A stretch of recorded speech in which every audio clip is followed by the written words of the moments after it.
HealthLink on Evening Magazine is brought to you in part by the Polyclinic.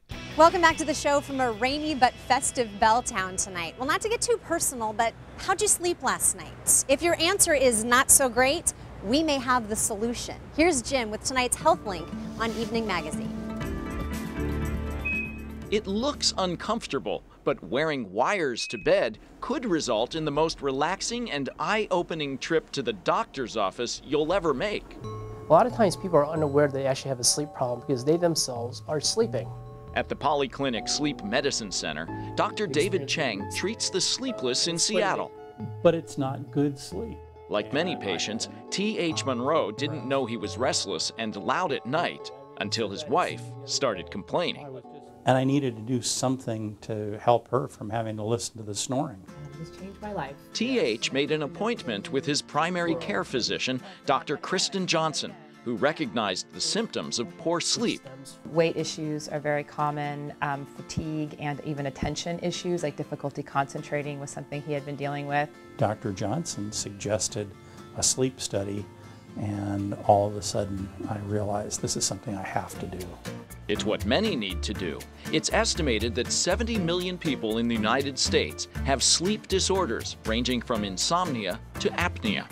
I think we live in a culture that embraces sleep deprivation, and we don't necessarily take sleep as important as it should be. So I think a lot of people are running sleep deprived without realizing it. A night spent in the clinic's sleep room can shed light on the problem.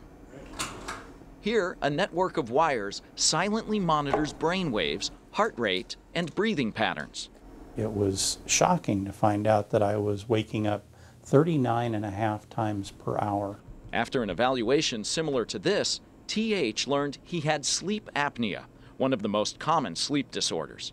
And like many patients, he was outfitted with a CPAP, short for continuous positive airway pressure.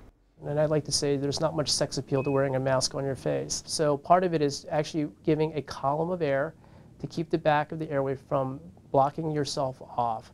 And the mask is really the key to making this work. So it's like trying on different shoes is the analogy I like to use with my patients. It needs to be comfortable.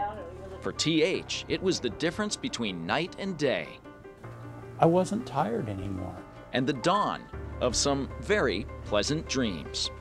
It makes me capable of doing more things with my wife, more things with my daughter. Well, the sky's the limit. And having people sleep well is priceless in my mind. Thanks, Jim. So interesting. Incidentally, sleep problems can also lead to things like hypertension, diabetes, even heart problems. So again, if you think you're having any trouble, go talk to your doctor.